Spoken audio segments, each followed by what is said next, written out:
Le corps, le Nishem de Chemisem et Shlomit, Abraham, Sarah Rouche, David Benana, Adjej. Non, le Nishma. Moshe Ben Fradji. Moshe Ben Fradji. Nishma Ben Srachim, Refoua Shelema. Israël Chaim Ben Yosef. Israël Chaim Ben Yosef. Gemara Batilana. Gemara Batilana. Notre amour s'en sauver. Shlomo Ben Abraham. Simcha Ben Rachel. Simcha Ben Rachel. C'est quoi ça? Refoua Shelema. Moshe Ben Yitzhak. Moshe Ben Yitzhak. Gemara Batilana. Ah, j'ai dit déjà. Ah, j'ai compris. Sassia Bat Miriam. C'est ça, oui, alors, l'étude qu'on va faire ce soir, c'est basé sur un Mahamar du Rabbi. Alors, ça fait un peu longtemps qu'on n'avait pas étudié un Mahamar. C'est un court Mahamar que le Rabbi a dit en 84, le jour de son anniversaire. L'anniversaire du Rabbi, c'est Yud Elef Nissan. Et donc, le jour de son anniversaire, en 1984, il a fait un Mahamar, un court Mahamar sur l'un des versets de la Torah qui... Ne t'occupe pas de c'est un verset qui est la base de tout ce qui va se passer pendant le Seder. Vous savez que pendant le Seder de Pessah, il y a cette fameuse habitude de laisser la parole aux enfants pour qu'ils puissent questionner toutes les questions qu'ils peuvent avoir sur tout ce qui se passe dans le Seder. On a le fameux paragraphe du Manishtana, qui est la différence entre cette nuit-là et toutes les autres nuits. Donc on voit les questions des enfants, et on a les réponses. Et après on a les fameuses questions des 4 enfants, le Chacham le sage, le Racha le mécréant, le Tam le simple, et Shemedei Ishal celui qui ne sait pas poser de questions. Donc on voit qu'en réalité toute la soirée du Seder, elle est basée sur cette idée de questionnement. L'enfant doit poser des questions. Ce qu'on va voir ce soir, c'est qu'en réalité, pour quelle raison cette notion de question est importante, et qu'elle va en réalité définir tout le symbole et tout le sens de la fête de Pessah. Ce qu'on va aussi s'intéresser, c'est, on a vu qu'en réalité l'exil d'Égypte était un décret de Dieu. Lors de l'alliance entre les morceaux entre Abraham et le maître du monde et Hachem, Hachem a dit à Abraham que tes descendants seront exilés dans une terre qui n'est pas la leur, etc. La question qu'on peut se poser, c'est pourquoi la raison l'Égypte? Pourquoi les Égyptiens? Pourquoi c'était ce pays-là qui devait être l'endroit où notre peuple a dû être exilé? Pourquoi pas un autre peuple? Pourquoi spécialement celui-là? Pour quelle raison? C'est uniquement celui-là qui a pu avoir la possibilité de nous asservir. Qu'est-ce qui a fait qu'à un moment donné cet exil s'est arrêté et qui a déclenché la délivrance? Donc toutes ces réponses, on pourra les retrouver dans ce Mahamar et aussi à travers les commentaires, un livre fondamental qu'on a déjà étudié l'année dernière aussi, le Gvorot Hashem, le livre du Maharal de Prague sur Pessah. Alors le Mahamar il commence en disant qu'il Shalach Rabincha Machar Lemor, donc c'est un verset dans le Sefer Devarim, Parashat Veitranan, lorsque ton fils demain te demandera, Ma edut va'chukim va'mishpatim asher tziva Hashem Elokeinu etrem, quels sont ces edut, témoignages, chukim, décrets, va'mishpatim et ses lois, que l'Éternel, notre Dieu, vous a ordonné. Va'marta levincha, et tu diras à ton fils, Avadji Maïnou les paro b'Mitzrayim, nous étions serviteurs de Pharaon en Égypte. Donc le fameux passage de Avadji Maïnou dans la Haggadah. Donc on a la question de l'enfant, c'est quoi tout ce qu'on fait? C'est quoi ces edut, témoignages, chukim, décrets, mishpachim, les lois. Donc on va voir, ce sont les 3 catégories de mitzvot qui existent, les edut, chukim et mishpachim. Ensuite que l'Éternel, notre Dieu, donc il s'inclut, vous a ordonné, il s'exclut. On voit que par exemple dans les questions du rachat, il s'exclut. Ma avoda azot lachem, c'est quoi votre avoda? C'est quoi ce que vous faites? Le rachat, il s'est complètement exclu de ce que les bénis Israël font. Lui, il ne se sent pas concerné. Cette question-là, qui aurait été la question du Chacham, qu'on voyait dans la Gada, cette question-là qu'on voit dans Parashat Veitranan, c'est la question du Chacham, donc qui est censé être l'enfant le plus sage, donc qui connaît la Torah. Et sa question, c'est quoi? C'est quoi ces témoignages, ces décrets et ces lois que l'Éternel, notre Dieu, il s'inclut, c'est aussi mon Dieu, mais vous a ordonné. Et la réponse est Avadji Maïnou les paro b'Mitzrayim, nous étions serviteurs de Pharaon en Égypte. La question que le Rabbi pose au tout début du Mahamar, en réalité, il rapporte l'idée que lorsque le Rabbi précédent, son beau-père le Rabbi Yosef Yitzhak, il arrivait en Amérique, au début des années 40, lorsqu'est arrivée la période de Pessah, il a fait des mamarim, des discours chassidiques. Et le premier discours chassidique que le Rabbi précédent a fait en arrivant en Amérique, qui était quand même une nouvelle étape dans sa direction du mouvement chassidique, des nouveaux enseignements par rapport à tout ce qu'il a pu enseigner sur le continent européen et en Russie. Le premier mamar, c'est sur cet enseignement-là que la question de l'enfant.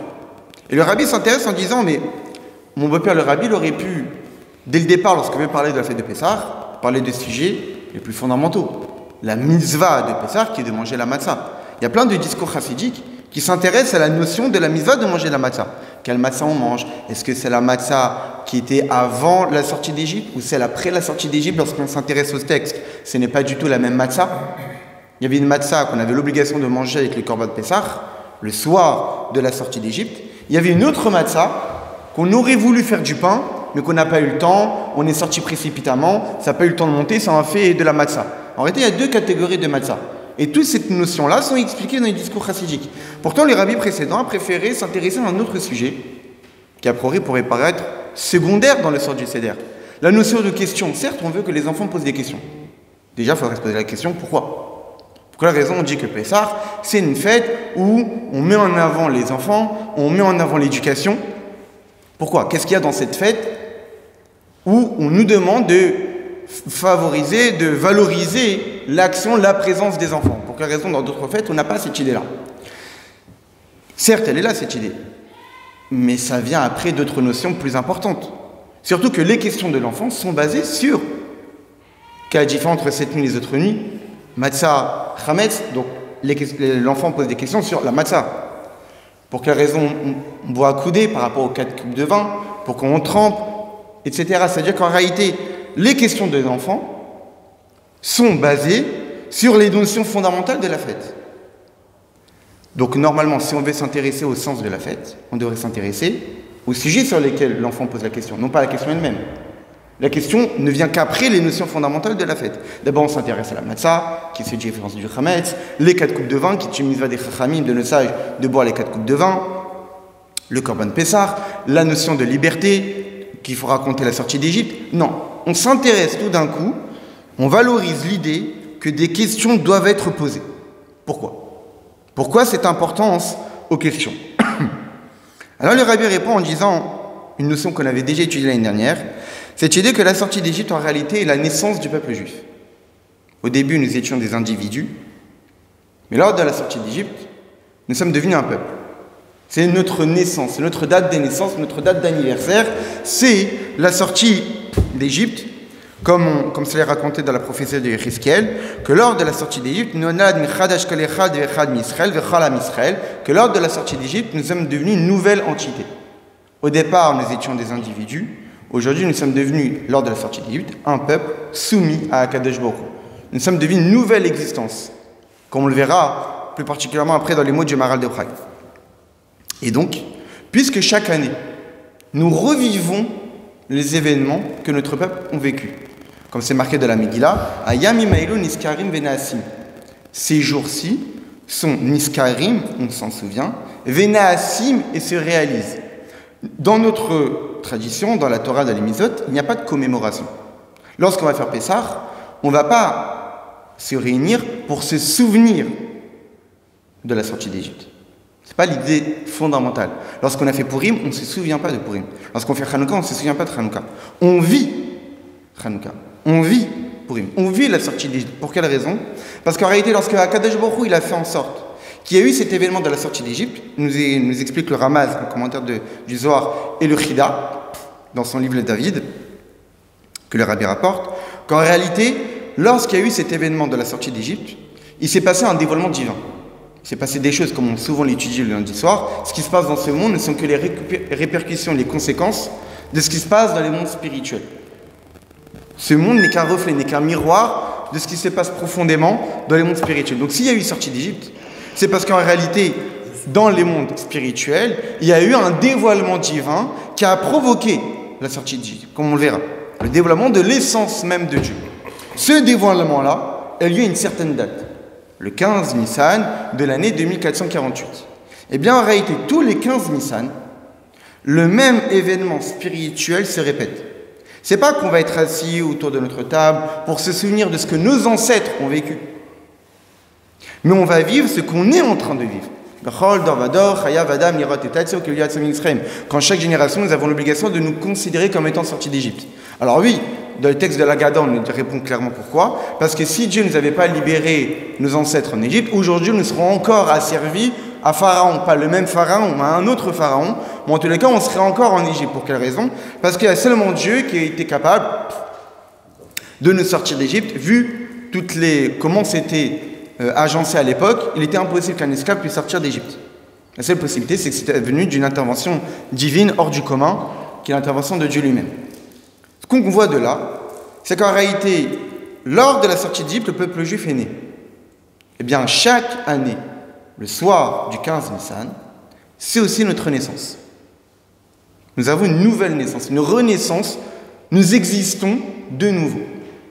Ça veut dire que nous vivons de Pessah jusqu'à l'autre Pessah, et arrivé à chaque Pessah, il y a une nouvelle renaissance de nous-mêmes, parce que nous revivons l'événement de la sortie d'Égypte. Et cet événement de la sortie d'Égypte, qui est le passage de l'esclavage à la liberté, d'être asservi à une nation dominante, et maintenant d'être les serviteurs de Dieu avec une mission qui est d'étudier la Torah et de pratiquer les mitzvot, c'est une nouvelle naissance avec une nouvelle mission, avec une nouvelle identité. Parce qu'auparavant, la notion de judéité n'existait pas.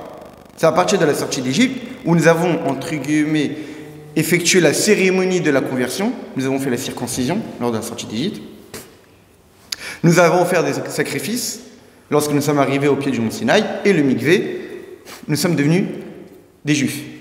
C'est-à-dire que nous avons subi les étapes, entre guillemets, les étapes de la conversion. Pourquoi? Parce qu'il y a une nouvelle naissance, la judéité est apparue. Et donc, puisque c'est une nouvelle naissance, qui dit nouveau-né, dit éducation. Donc ça signifie qu'en réalité, le soir du Pessah, nous sommes tous comme des enfants. C'est pour cette raison que le soir du Seder, on valorise la notion de question. Pour quelle raison on dit qu'il faut qu'il y ait des questions? Parce que tout enfant qui est en train de naître et de grandir, il se pose des questions. Il s'intéresse, il est curieux, parce qu'il ne sait rien. Le soir du Seder, nous sommes tous comme des enfants. C'est pour cette raison que d'après l'Halakha, le soir du Seder, si nous avons un fils, c'est lui qui nous pose des questions. S'il n'y a pas d'enfant, alors c'est notre femme qui nous pose des questions. Et s'il n'y a pas, une personne est tout seul, il se pose lui-même des questions. On pourrait se dire, mais quelle est l'utilité? On ne va pas se poser des questions à nous-mêmes. Si. Parce que à partir du moment que nous sommes en train de grandir, nous sommes des nouveaux êtres, nous avons vécu une nouvelle naissance à ce moment-là, donc il est nécessaire de vivre cette naissance. Et le moyen pour véritablement ressentir que nous sommes en train de vivre une nouvelle vie, alors nous devons nous conditionner dans un état d'enfance, comme un enfant qui pose des questions à ses parents, puisqu'il ne sait rien, et qu'il attend que ses parents puissent répondre à toutes ces questions. Voilà pourquoi il est extrêmement important de valoriser la notion de question, parce que c'est tout le sens de la fête de Pessah. Tout le sens de la fête de Pessah, c'est que nous avons une nouvelle vie. C'est une nouvelle identité. C'est que nous sommes actuellement, nous allons vivre une nouvelle vie après Pessah. Et que cette nouvelle vie, comme on le verra par la suite, ne va pas s'arrêter le soir du Seder. Pessah n'est pas qu'une fête qui dure un jour ou 7 jours. En réalité, Pessah dure toute l'année, comme on le verra après. Et donc, c'est pour cette raison que la notion de question de l'enfant et les réponses qui sont données, c'est pas juste une notion, si vous y dire, secondaire du soir de Pessah, mais c'est la notion fondamentale. C'est ça qui met en avant, met en évidence l'idée de sortie d'Égypte, cette notion de nouvelle naissance. Et surtout la question du Chacham. Pourquoi? Parce que nous sommes appelés Am Chacham Benavan, nous sommes appelés un peuple sage et doté de compréhension. Donc si nous avons bien une question qui représente la question de chaque juif, ce n'est pas la question du rachat, la question du tam, ou la question de celui qui ne s'est pas posé de questions, mais la question du Chacham. Parce que nous sommes appelés un peuple sage, donc celui qui est censé représenter notre question qu'on doit tous se poser, c'est la question du Chacham. Et dans la suite du Mahamar du rabbi précédent, le rabbi précédent se dit, mais est-ce vraiment une question d'un Chacham ici? Si on définit cet enfant comme étant Chacham, c'est qu'au minimum il connaît la Torah. Au minimum il sait de quoi on parle. Est-ce qu'on peut qualifier quelqu'un qui dit c'est quoi ces Idout, c'est quoi ces Chukim, c'est quoi ces Mishpachim, c'est quoi tout ce que vous faites? Oui, mais c'est inclus dedans. Alors, Asher Tziva Hashem Elokeinu, que Dieu nous a ordonné, que notre Dieu vous a ordonné. Et très, pas moi. Oui, mais notre Dieu. Oui, notre Dieu, donc il reconnaît qu'il y a Dieu, il sait qu'il existe Dieu, il sait que nous sommes soumis à lui et que nous devons accomplir ses directives. Sa question c'est, ces commandements que vous êtes en train de faire, je ne me sens pas concerné. C'est peut-être pas ça. Alors, la question déjà qu'il faut se poser, c'est quel est le sens de cette question? Quelqu'un qui dit qu'est-ce que vous faites, c'est qu'il ne connaît pas. À la limite, un ignorant, on pourrait dire c'est la question d'un ignorant. Quelqu'un qu'on définit de chacham, on imagine bien que le terme de chacham, c'est pas juste pour faire beau. Si on appelle cet enfant un enfant sage, c'est qu'au minimum, il étudie la Torah. C'est qu'au minimum, il sait c'est quoi les témoignages, c'est quoi les décrets, c'est quoi les lois qu'on accomplit. Surtout que si il est en train de les catégoriser, c'est que déjà il a un minimum de connaissances. Parce que déjà, il faut avoir un minimum de connaissances pour savoir qu'il y a 3 catégories de mitzvot. Il y a des mitzvot qui sont appelés des témoignages qu'on va expliquer, des mitzvot qui sont appelés des chukim, des décrets, et des mitzvot qui sont appelés des mishpatim. Donc il y a un minimum de connaissances. Seulement ces minimums de connaissances, on a l'impression, quand on lit la question, c'est qu'il n'y en a pas. On sent qu'il y a des connaissances, mais on sent qu'il n'y en a pas. C'est-à-dire qu'il sait qu'il est capable de catégoriser les mitzvot, mais il se demande ce que c'est. Donc ça, c'est le texte de la Haggadah. Ça, c'est le texte de la Haggadah, qui aurait été basé sur un passage de la Torah. Est-ce que ça voudrait pas dire plutôt que ce racham ou ce rachat, il vit au jour d'aujourd'hui, mais comme on a le devoir de répéter et de raconter l'histoire et de le vivre, je sais pas si je vais bien exprimer ce que je vais dire. Ça veut dire que pourquoi nous de le faire aujourd'hui? Lui, il se remet à l'époque de la sortie d'Égypte et il pose la question aujourd'hui. Alors, non, parce qu'en réalité, les circonstances de cette question-là est déjà mis dans la Torah. Ça veut dire que plus tard, l'enfant va vous poser la question. Tu as un semblant de réponse, parce qu'en réalité, oui, cet enfant-là ne se sent pas concerné par le peuple, il se sent concerné par ce qu'il y a avant le peuple. D'accord. Ça veut dire qu'en réalité, il n'est pas actuel en se disant que je comprends qu'à la sortie d'Égypte, il y avait certaines choses à faire, mais aujourd'hui, je ne comprends pas qu'on les fait. Non, parce qu'elles sont dictées par la Torah. La question, c'est de quelle façon elles sont faites. En réalité, comme on le verra, la question de l'enfant n'est pas sur le fond de l'acte, pourquoi il y a des actes, mais sur de quelle façon sont réalisés ces actes-là. Donc en réalité, ce qu'on va comprendre maintenant, on va s'attarder sur la question du chacham pour se dire que la question a lieu d'être et que c'est bien une question d'un chacham. On va essayer de décortiquer sa question. Sa question c'est quoi? Ma'idut v'chukim v'mishpatim, c'est quoi ces témoignages, ces décrets et ces lois? Alors ces 3 catégories de mitzvot, c'est quoi? Idut, les témoignages, ce sont des mitzvot pour témoigner d'un événement que notre peuple a connu. C'est-à-dire qu'on a vécu quelque chose, et on va réaliser un acte pour témoigner qu'on a vécu cette chose-là. Comme le Shabbat, c'est un témoignage de la création du monde. Le fait de manger la matzah, c'est un témoignage de la sortie d'Égypte. Le fait de faire Shavuot, c'est un témoignage du don de la Torah, etc., etc. Il y a plein de mitzvot qui sont là pour témoigner d'un événement que notre peuple a connu. Ce sont des mitzvot que de façon logique, on ne les aurait pas fait. Mais après que Dieu nous a demandé de les faire, on comprend pourquoi. Parce que, puisqu'on a vécu quelque chose, alors il est nécessaire de les mettre en avant pour se souvenir de notre histoire. C'est une sorte de commémoration. C'est une sorte de commémoration. Ensuite viennent les mitzvot qui sont des chukim, des décrets. Dans un langage de chok, un décret, chok veut dire avoir, tu feras et tu ne remettras pas en cause. C'est cette idée de mitzvot qu'on ne comprend pas. Dieu nous a demandé de le faire, et on doit le faire parce que Dieu nous a demandé de le faire. Comme le châtelain et le mélange de laine, on ne comprend pas quelle est la problématique qu'il y a derrière, on ne le fait pas. La vache rousse, on a vu il y a pas longtemps, c'est aussi un chok. Le fait que le même événement qui est capable de purifier un homme impur va rendre impur celui qui a préparé la vache rousse. C'est incompréhensible. Comment quelque chose qui va purifier va rendre impur celui qui l'a préparé? Et ensuite viennent les mishpatim, qui sont les lois logiques, qu'on comprend tout à fait pour quelles raisons il faudrait les faire. Eh bien, en réalité, le rabbi nous dit dans le Mahamar que ces 3 catégories de mitzvot, on les retrouve dans la fête de Pessah. Pourquoi? Parce que la fête de Pessah est un témoignage de la sortie d'Égypte. On a vécu la sortie d'Égypte. Donc cette fête vient témoigner de cet événement fondamental de notre histoire. Donc ça vient témoigner. Ensuite, il y a aussi cette notion de décret, Zot Rukat Pessah, qu'on dit que le Korban Pessah était un chok, était un décret. Pour quelle raison? Parce qu'on ne comprend pas pour quelle raison, à travers ce sacrifice, on a pu mériter d'être libéré. C'est incompréhensible. On était des idolâtres, on était complètement aussi impurs que les Égyptiens. Qu'est-ce qu'il y a dans cet acte-là d'offrir un agneau, une marque qui fait que vous êtes différents?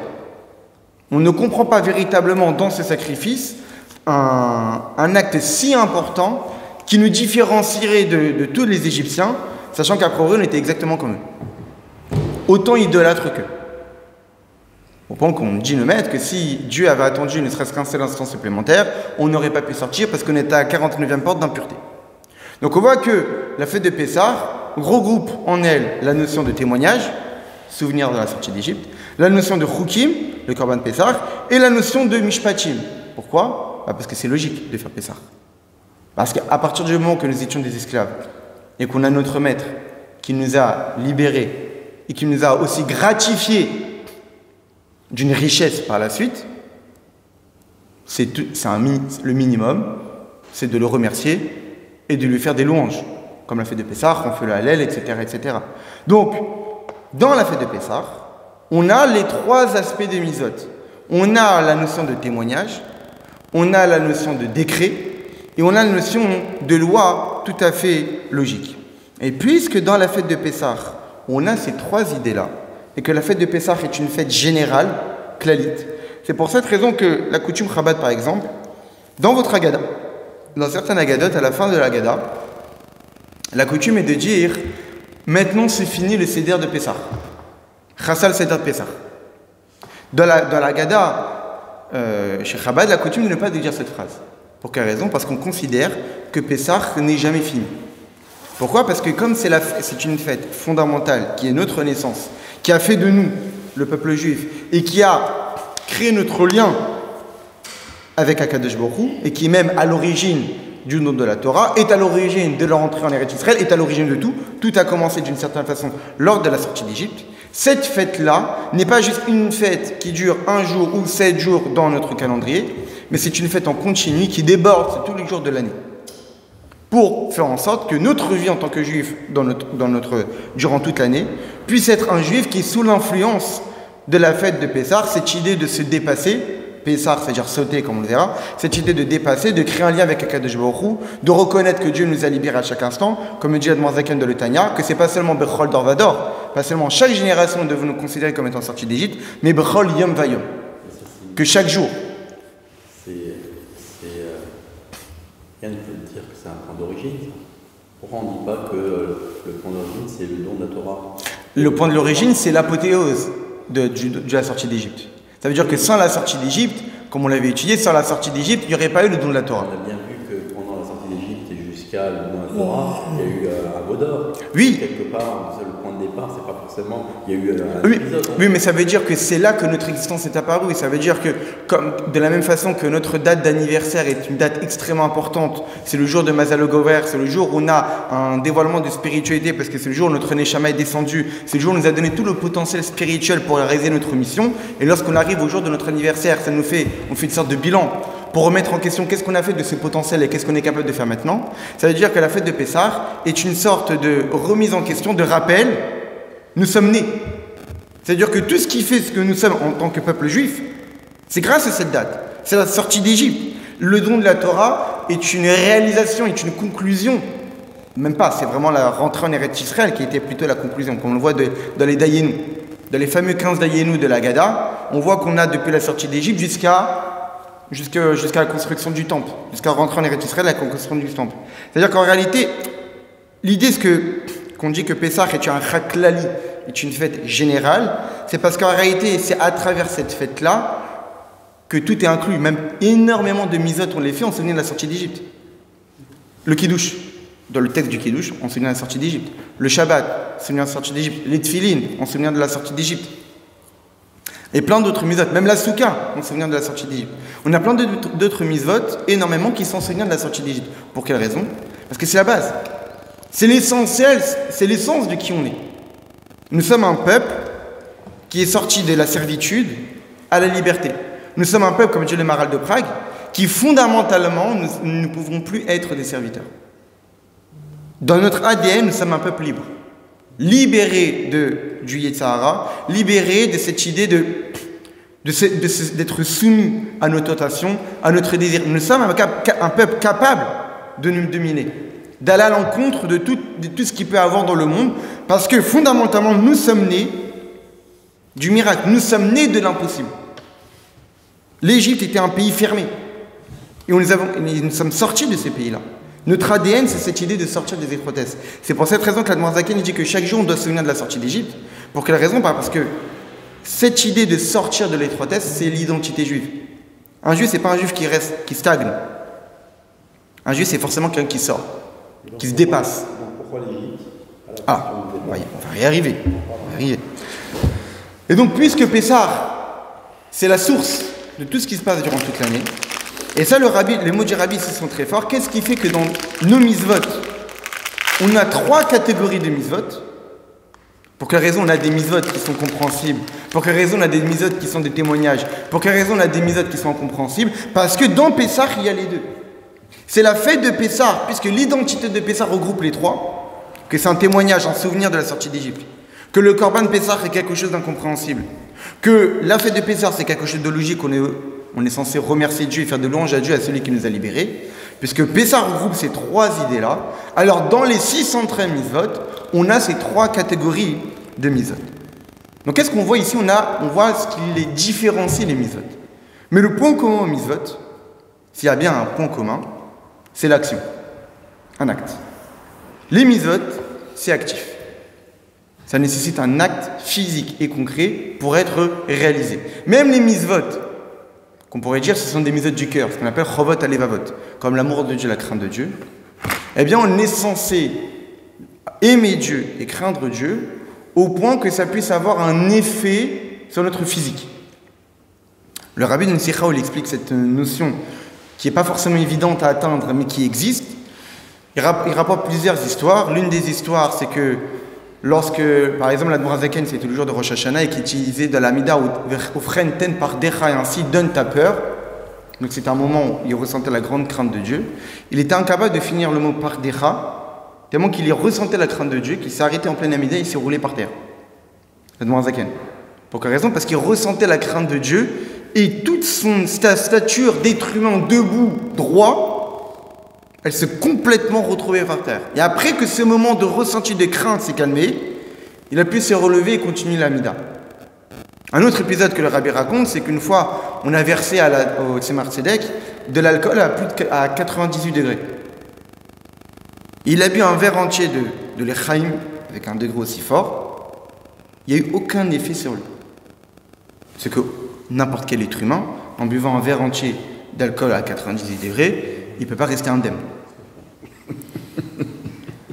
Et bien, le Tzemar Tzedek, il n'y a eu aucun effet. Pour quelle raison? Les Chassidim m'expliquent. Parce que le ressenti de crainte pour Dieu a fait en sorte que l'alcool n'a pas eu d'effet. Même dernièrement, en 1958, lors de la fête de Purim, c'était un grand Farbrengen où il y avait énormément de lechem qui ont été versés avec le Rabbi.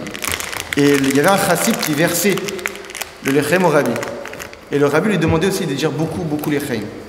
Et ce chassid-là qui versait le lechem au Rabbi, l'alcool, il est resté debout pendant tout le Farbrengen. Dès que le Farbrengen est fini et que le Rabbi a quitté la pièce, il est tombé par terre. C'est-à-dire qu'en présence du Rabbi, la crainte du Rabbi a fait en sorte que l'alcool n'avait aucun effet sur lui. Mais dès que le Rabbi a quitté la pièce, tous les chassidim ont témoigné, il s'est écroulé. Parce qu'avec le taux d'alcool qu'il a pu boire, jamais un être humain standard aurait pu rester indemne. Et une troisième histoire que le Rabbi raconte, c'est à propos du Rabbi Nachum de Tchernobyl, que lorsqu'il disait Amen Yeshime Rabba, tellement qu'il disait avec un grand amour de Dieu, que cet amour de Dieu, lors du Amen Yeshime Rabba, le faisait grossir. Son corps grossissait par l'amour qu'il avait vis-à-vis d'Akadosh Baruch Hu, comme si que cet amour-là le nourrissait. Sa chair grossissait par l'expression d'amour Amen Yeshem Rabba. Donc ce qu'on voit, c'est que même les obligations du cœur, c'est-à-dire des mitzvot spirituelles, doivent avoir des répercussions physiques. Donc le point commun à toutes les mitzvot, malgré les catégories, c'est l'action. Et c'est ça en réalité la question du Chacham. La question du Chacham, c'est quoi? C'est qu'il sait ce qui s'est passé à la sortie d'Égypte. Il sait qu'il s'est passé un événement exceptionnel. Sa question c'est quoi ces témoignages, ces décrets et les lois Asher, Tziva Hashem Elokeinu, que l'Éternel est notre Dieu, je suis juif, je suis soumis à Kadosh Baruch Hu, mais qui vous a ordonné à vous qui êtes sortis d'Égypte. Parce qu'avant la sortie d'Égypte, avant le don de la Torah, il n'y avait pas ça. Les Avot, les patriarches. En fait, le Chacham, il se met à la même stature, ça que tu avais dit, par rapport au passé. Il se voit comme faisant partie de l'époque des patriarches, et il se dit qu'à l'époque des patriarches, c'était pas comme ça. À l'époque des patriarches, la soumission à Akadosh Baruch Hu s'exprimait à travers des actes spirituels. Ce n'était que du spirituel. Il n'y avait pas d'acte physique. Et même s'il y avait un acte physique, l'acte physique ne durait pas.